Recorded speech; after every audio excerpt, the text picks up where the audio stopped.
Picture this, a stadium packed to the rafters, the stands shaking, the colors of football's most powerful nations waving from every corner, and in the middle of all that electricity, three teams that arrived at this World Cup carrying the weight of the highest expectations starting to crack. We're not talking about small nations. We're not talking about unknown quantities with nothing to lose. We're talking about three countries that combined have accumulated more than a dozen World Cup titles. Teams that don't just participate in World Cups, they define them.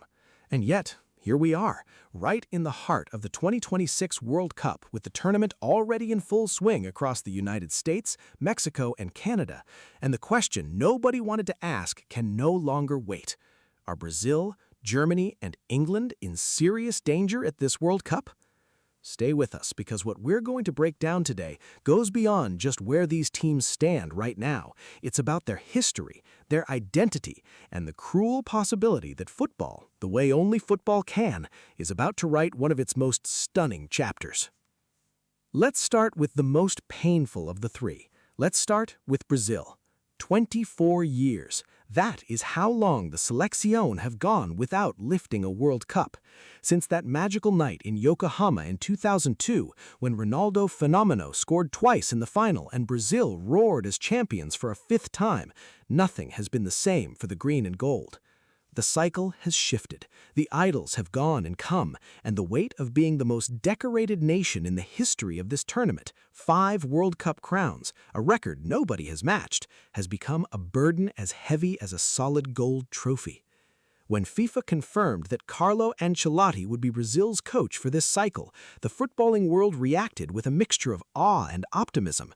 This is the man who has won the Champions League 5 times. This is the manager who handled egos as enormous as Cristiano Ronaldo, Karim Benzema, and Kylian Mbappe at Real Madrid.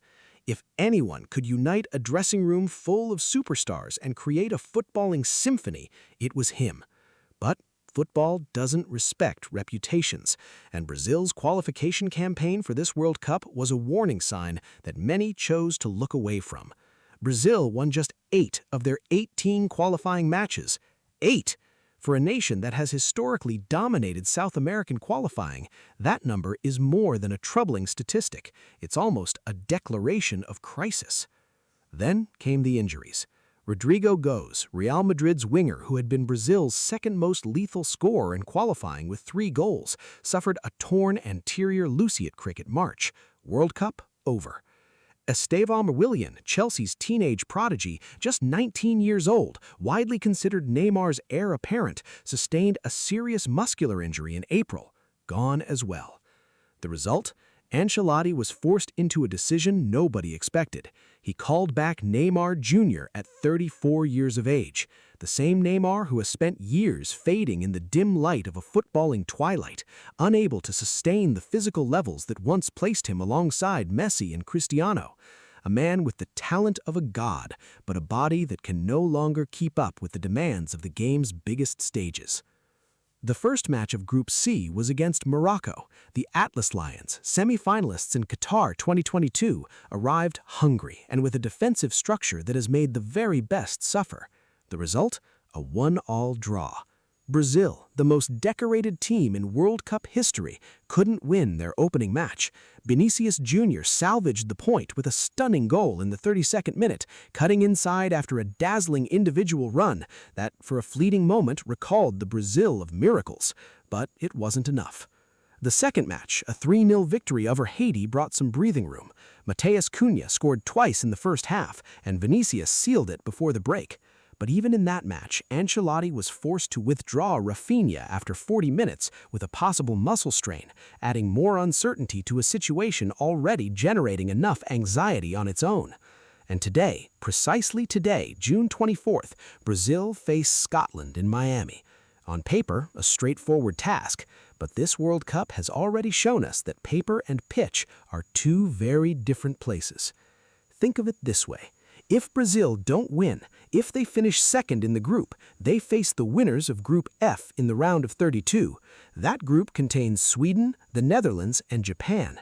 The Dutch, with their high-pressing 4-3-3 and the lethal partnership between Cody Gakpo and Brian Brobby, are exactly the type of team built to exploit the defensive vulnerabilities this Brazil have shown.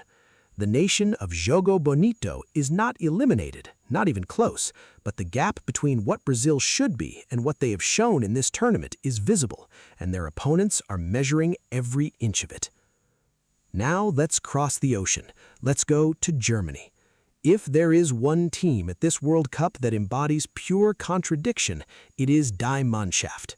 Because in their first match of Group E, Germany absolutely dismantled Curaçao 7-1. 7. It was the kind of hammering that quiets doubts, the display of power that silences critics. But then came the second match, Ivory Coast, an African nation in the middle of a generational surge, with young talents forged in Europe's most competitive leagues. And Germany suffered. They didn't win comfortably. They didn't dominate. They scraped through 2-1, yes, but Julian Nagelsmann had to endure 90 minutes of tension that revealed something important. This German team has cracks. Jürgen Klinsmann, legend and lifelong expert on German football, said it plainly. Germany really struggled in that match, and his words carry historical weight because Klinsmann knows better than anyone what it means to wear that white shirt under maximum pressure.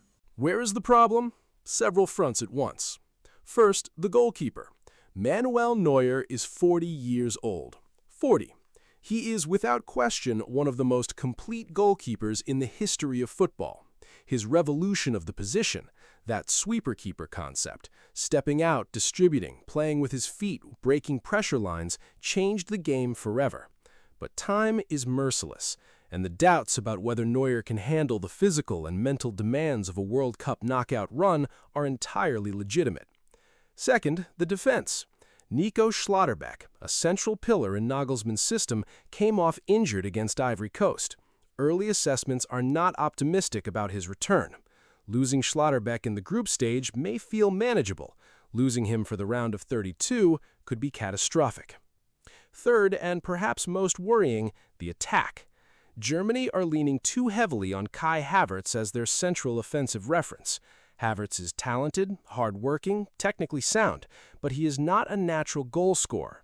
He is not the type of forward who decides a match with a single moment of pure brilliance, and in a tournament where individual moments separate glory from the airport departure lounge, that can be a serious problem. Florian Wirtz and Jamal Musiala are the names that generated the most expectation coming in. The German press presented them as the Renaissance generation, the heirs of Thomas Müller and Mesut Ozil, the artists who were going to return Germany to the throne of world football. But both arrived at this World Cup off irregular club seasons. Musiala had a turbulent year with Bayern. Wirtz showed promising moments, but without the consistency a tournament of this magnitude demands. The difference with Brazil is this. Brazil have the individual talent to solve a match in a single instant. Vinicius, when he's switched on, is one of the most unplayable players on the planet. Germany, by contrast, need a system that runs like clockwork, and that clockwork right now has visible fractures. Their next group match is against Ecuador. The Ecuadorians have already defeated Ivory Coast and have been performing with impressive solidity. If Germany can't find a way to impose their rhythm, to make that system click, their round of 32 opponent could become a mortal trap. According to current tournament projections, that opponent could be none other than Brazil. Brazil against Germany, two giants arriving at the knockout rounds limping. A contest that in any other cycle would have been billed as the match of the century, and one that in this context becomes a question with no clear answer. Which of the two is more broken? And then there is England. Oh, England, the nation that invented this sport. The country where football was born on the muddy fields of the 19th century, codified into written rules in 1863, and exported to the entire world as one of the greatest cultural gifts in human history.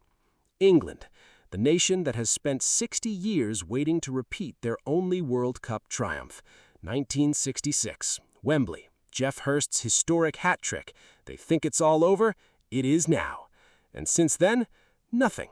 The occasional semifinal, quarterfinal exits, penalty shootout eliminations that have become part of the national folklore, and the phrase that echoes through every tournament like a hopeful and cruel mantra all at once, "It's coming home."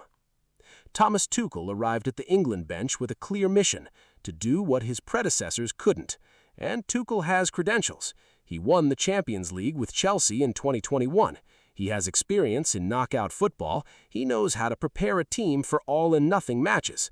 The problem starts before the tournament even kicks off, in the squad selection. Tuchel made bold decisions, or reckless ones depending on how you look at it, by leaving Phil Foden, Cole Palmer, and other creative midfielders out of the squad entirely, players who would have added that spark of unpredictability so necessary in a major tournament. Tuchel's logic was clear. He wanted more solidity, more structure, more organization, less improvisation, more control. We are seeing the consequences on the pitch. In the first match, England faced Croatia with real authority and won 4-2. A brilliant start. Harry Kane on the scoresheet, the team flowing, the stadium packed with white shirts. Everything seemed on track. And then came Ghana. The Black Stars arrived in Group L as the tournament's most modest name on paper, without the headline stars of previous eras, but with a compact, disciplined, organized defensive structure. And they presented England with a problem the Three Lions simply couldn't solve: the deep block. 70% possession for England, 19 shots, only 3 on target, 0 goals, a 0-0 draw. Harry Kane had 2 clear chances late on. 2. The captain, England's all-time leading scorer, the man who has spent years being the beating heart of this attack, failed at the most important moments.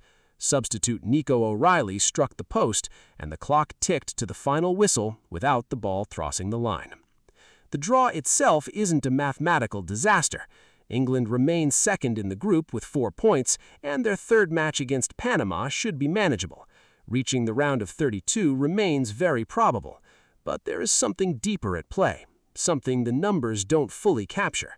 This England team appears to have a chronic problem that goes beyond one bad performance. When they face sides that sit deep, that surrender the ball and wait for the mistake, England lack the creative tools to unlock the puzzle. Without a midfielder capable of finding the pockets between the lines, without someone who thinks faster than the defensive shape can reorganize, the attacking talent of the Three Lions dissolves into wide deliveries and crosses that goalkeepers collect with ease. And here lies the tournament's cruelest irony for England. If they finish second in their group, the road to the title is lined with top-level European rivals. France potentially in the semifinals, Spain in the quarters, exactly the kind of sides that don't make Ghana's mistakes. Can Tuchel fix this? Technically, yes. He has the tools. He has Jude Bellingham, who, when ignited, can change a match entirely on his own. He has Bukayo Saka on the right flank, capable of creating disorder with his pace and his reading of space. He has depth on the bench to shift the plan. But time is pressing, and the opposition have been taking notes. 3 nations, 3 different alarms. Brazil, the most decorated in history, drifting without the brilliance their name demands, with a master manager still searching for the formula, with injured wingers and a twilight Neymar trying to play savior. Germany, the most disciplined and systematic, showing that their foundations have cracks, with a veteran goalkeeper, a defense under reconstruction, and an attack that hasn't yet caught fire. England, the inventors of the game, stumbling again over the same old ghost, the team that cannot break down what refuses to play. The magnificent thing about a World Cup is this: any of these 3 nations can correct course tomorrow. Brazil, with an epic Vinicius Jr. performance in Miami, can remind the world why the Seleção are always dangerous. Germany, with a fired-up Musiala and a Wirtz at his best, can do exactly what their predecessors did in 2014, when nobody rated them as favorites and they won the title in dominant fashion on Brazilian soil. And England? Well, England always seemed to have that unique ability to put their supporters through agony throughout the group stage and then somehow appear from nowhere in a semifinal. Football is, precisely, the sport that destroys predictions, that turns logic into miracles and certainties into tragedies. It is the most beautiful sport in the world because nobody, absolutely nobody, knows what is coming next. And that is what makes this 2026 World Cup so magnetic. It isn't just the greatness of Argentina defending their title with a Lionel Messi who keeps defying time and the gods. It is also the possibility that three footballing empires arrive at this party and discover that the crown, this time, does not have their name reserved on it. Football history is written in 90 minutes, and in this World Cup, the most important 90 minutes for Brazil, Germany, and England are still yet to be played. Before we close, 3 questions to leave you thinking about in the comments. First, do you believe Carlo Ancelotti has the time and the resources to get Brazil showing their best football in the knockout rounds, or have the injuries done too much damage to the Seleção's potential?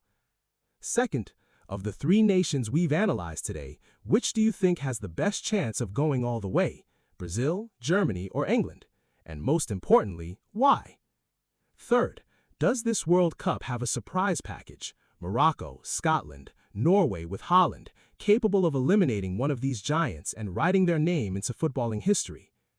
The 2026 World Cup is only just beginning to show its true face, and the best of it, the most dramatic, the most glorious, is still to come.